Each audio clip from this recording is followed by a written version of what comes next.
Hello student, जुड़ जाइए मेरे साथ मेरे चैनल गिरो ज्ञान विद शशांक में। और आज का टॉपिक चल रहा है दिष्टकारी। तो आज हम बात करेंगे पूर्ण तरंग दिष्टकारी की। तो जो स्टूडेंट आज हमसे नए जुड़े हैं या जो आज पहली बार हमारी वीडियो देख रहे हैं वो चैनल को कर दीजिए सब्सक्राइब और बेल आइकन को कर दीजिए पुश, जिससे कि आने वाली हर एक वीडियो का नोटिफिकेशन सबसे पहले आपको मिल सके। और जो स्टूडेंट वीडियो देखते हैं, तैयारी भी कर रहे हैं लेकिन चैनल को सब्सक्राइब नहीं किए हैं, वो भी चैनल को कर दीजिए सब्सक्राइब। तो आइए शुरुआत करते हैं आज के अपने टॉपिक पूर्ण तरंग दिष्टकारी की। आज का जो हमारा टॉपिक है भाई वो है पूर्ण तरंग दिष्टकारी यानी full wave rectifier. Full wave rectifier में होता क्या है कि इसमें दो डायोड दिष्टकारी का कार्य करते हैं और सप्लाई चित्रानुसार दी जाती है। तो सबसे पहले हम चित्र बनाएंगे। कैसे स्टार्ट करते हैं बनाना कि मान लीजिए ये हमारा पहला डायोड लगा हुआ है, इसमें ये D1 हो गया, इसके साथ ये सप्लाई जुड़ी हुई है, ये सप्लाई जुड़ गई भाई। तुमने AC यहां से दे दी किसी ट्रांसफॉर्मर के द्वारा, जिसे क्या करना है आपको DC में परिवर्तित करना है। किस में परिवर्तित करना है इसको? DC में। तो ये हो गई आपकी AC सप्लाई, यहां लिखेंगे हम AC सप्लाई। यहां पर आपने दूसरा डायोड लगा दिया है, ऐसे करके आपने इनको कनेक्ट कर दिया है और जो लोड है वो कुछ इस तरीके से कनेक्ट हो रहा है। ये क्या लगा हुआ है इसमें? लोड है जी आपका LOAD है, यानी ये RL है, ये डायोड D2 है, ये डायोड D1 है, यहाँ पे वोल्टेज V1 है और यहाँ पर वोल्टेज V2।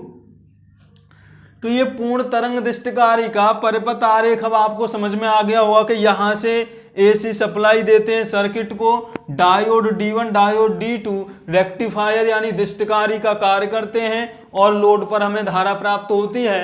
अब हम देखेंगे कि आखिरकार इसकी क्रिया विधि कैसे है। तो इसकी क्रिया विधि समझने के लिए हम एक AC का साइकिल बना लेते हैं। तो आपने अर्ध तरंग दिष्टकारी जब पढ़ा था तो उसमें देखा था कि जो AC की केवल धनात्मक अर्धचक्र था उसी को वो रेक्टिफिकेशन कर रहा था, उसी को दिष्ट धारा में बदल रहा था, इसलिए उसको हमने अर्ध तरंग दिष्टकारी बोला था। लेकिन ये है पूर्ण तरंग दिष्टकारी। तो इसका मतलब है एक तरंग यहां जाके पूरी होती है, यानी ये धनात्मक अर्धचक्र और ये ऋणात्मक अर्धचक्र। तो इसका मतलब ये हुआ कि जो पूर्ण तरंग दिष्टकारी है वो धनात्मक और ऋणात्मक दोनों अर्धचक्रों को दिष्ट धारा में परिवर्तित कर देता है। तो आइए बात करेंगे पूर्ण तरंग दिष्टकारी की क्रिया विधि की।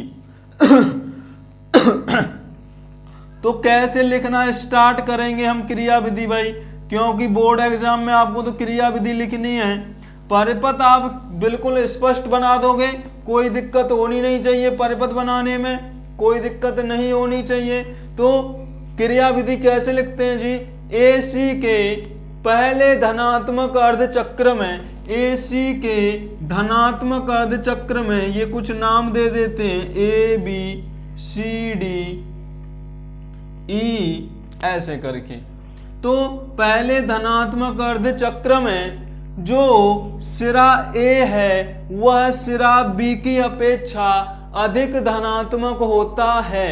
AC के पहले धनात्मक अर्धचक्र में सिरा A B की अपेक्षा अधिक धनात्मक होता है, जिसके कारण डायोड D1 फॉरवर्ड बायस में और डायोड D2 रिवर्स बायस में हो जाता है, जिसके कारण डायोड D1 ऑन हो जाता है और डायोड D2 ऑफ रहता है और हमें धारा A से D से होते हुए मिल जाती है, यानी धारा लोड पर मिल जाती है। तो अब इसको समझने की कोशिश करते हैं कि हुआ क्या। ये तो हम लिख देंगे कि भाई पहले धनात्मक अर्धचक्र में सिरा ए बी की अपेक्षा अधिक धनात्मक है, जिसके कारण डायोड D1 फॉरवर्ड बायस में और डायोड D2 रिवर्स बायस में हो जाता है। तो फॉरवर्ड बायस में डायोड D1 ऑन हो जाता है, D2 ऑफ रहता है, जिसके कारण धारा हमें लोड पर प्राप्त हो जाती है। यानी कि यहां से धारा गई, ऐसे करके आपको I1 मिल गई। हुआ क्या, समझने की कोशिश कीजिए। ये सिरा धन पर आ गया, ये सिरा किस पर आ गया, धन पर आ गया। पहले ऋणात्मक पहले धनात्मक अर्धचक्र पर। जब ये सिरा धन है तो P का जो P सिरा है डायोड का वो धन से जुड़ गया, N सिरा जो है वो ऋण से जुड़ गया। तो मैंने आपको जब बायसिंग पढ़ाया था तो बताया था कि अगर डायोड का P सिरा धन से और ऋण सिरा N से जुड़ा हो तो वह फॉरवर्ड बायस में हो जाता है और वह ऑन अवस्था में आके धारा प्रवाहित करने लग जाता है। और यदि आपने अभी तक बायसिंग चैप्टर नहीं पढ़ा है, नहीं समझा है, नहीं जाना है, तो आप बायसिंग वाला एपिसोड वीडियो देखकर उसको समझ सकते हैं, जिससे यहां समझने में बहुत आसानी हो सकती है। तो ये डायोड का P सिरा धन से जुड़ा, N सिरा ऋण से जुड़ा, तो जिसके कारण D1 किस में आ गया, फॉरवर्ड बायस में। लेकिन जब ये अधिक धनात्मक है और जब ये ऋणात्मक होगा B सिरा, तो D2 का जो P है वो ऋण सिरे से जुड़ा और जो N है वो धन सिरे से जुड़ा, जो N है वो धन सिरे से जुड़ा। तो मैंने आपको बताया था यदि P सिरा ऋण सिरे से और N सिरा धन सिरे से जुड़ता है तो वह रिवर्स बायस हो जाता है, और रिवर्स बायस होते समय डायोड में कोई धारा, लीकेज करंट के अलावा कोई भी धारा प्रवाहित नहीं होती है, तो हम डायोड को ऑफ अवस्था में मानते हैं। तो पहले धनात्मक अर्धचक्र की क्रिया विधि समझ में आ गई होगी। अब आगे क्या होता है, AC के ऋणात्मक अर्धचक्र में, AC के ऋणात्मक अर्धचक्र में सिरा A B की अपेक्षा अधिक ऋणात्मक हो जाता है, जिसके कारण डायोड D1 रिवर्स बायस और डायोड D2 फॉरवर्ड बायस में आ जाता है, और डायोड D1 रिवर्स बायस में होने के कारण ऑफ रहता है और डायोड D2 ऑन हो जाता है, जिससे धारा B से E से C से होते हुए हमें लोड पर प्राप्त हो जाती है और वो I2 धारा हमें मिल जाती है।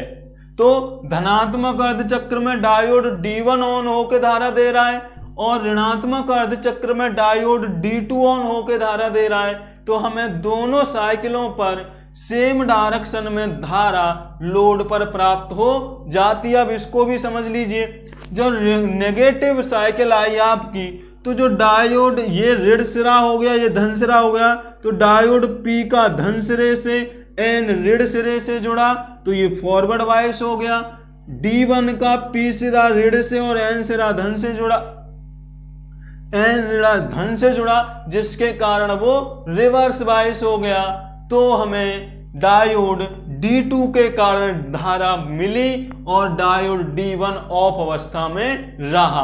तो ये आपकी क्रिया विधि समझ में आ गई होगी। बड़ा सिंपल है दृष्टिकारी की क्रिया विधि कि भाई पहले धनात्मक अर्धचक्र में ये सिरा धनात्मक, ये सिरा ऋणात्मक, दूसरे में ये सिरा ऋणात्मक, ये सिरा धनात्मक, डायोड कौन फॉरवर्ड आ गया, कौन रिवर्स हो गया, ये आपको लिख देना है। क्लियर हो गया होगा, कोई दिक्कत नहीं है।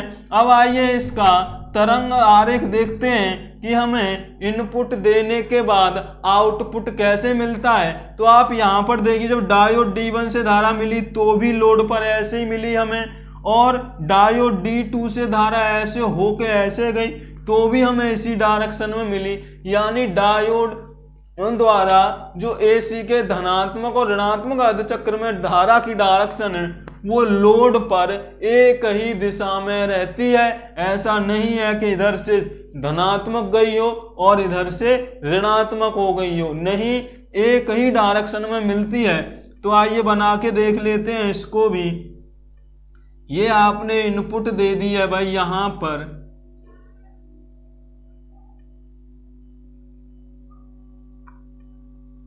ऐसे करके आपने दे दी, ये पाई हो गया, ये 2 पाई हो गया, ये 3 पाई है, ये 4 पाई हो गया, ये 5 पाई हो गया, ये 6 पाई हो गया, ये ओमेगा टी हो गया।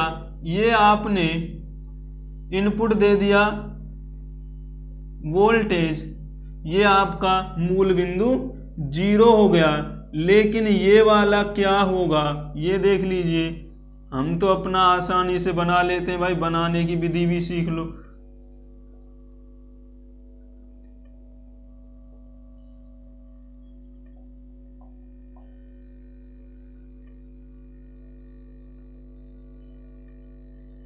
अब देखिए जब आपको आउटपुट मिलेगा, ये वाला वी आउट हो गया, ये वाला वी इन था, यानी ये इनपुट है इसका, ये इनपुट आपने दिया और ये आपको आउटपुट मिला। तो आउटपुट मिला कैसे? तो पहले धनात्मक चक्र में डायोड D1 ऑफ ऑन था, D2 ऑफ था, तो धारा ऐसे मिल गई। तो जो ये डायरेक्शन थी हमारी,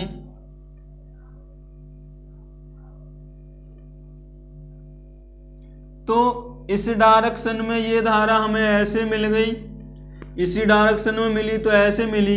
लेकिन नेगेटिव साइकिल पर डायोड D1 ऑफ था, D2 ऑन हो गया, लेकिन धारा इसी डायरेक्शन में मिली। लोड पर हमें नेगेटिव में भी धारा मिल गई। फिर एक और साइकिल आ गई तो D1 द्वारा धारा मिली, फिर D2 द्वारा मिली, फिर D1 द्वारा मिली, फिर D2 द्वारा धारा आपको मिल गई। तो ऐसे करके आपको ये DC के स्पंदन प्राप्त हो गए। ये क्या हो गया?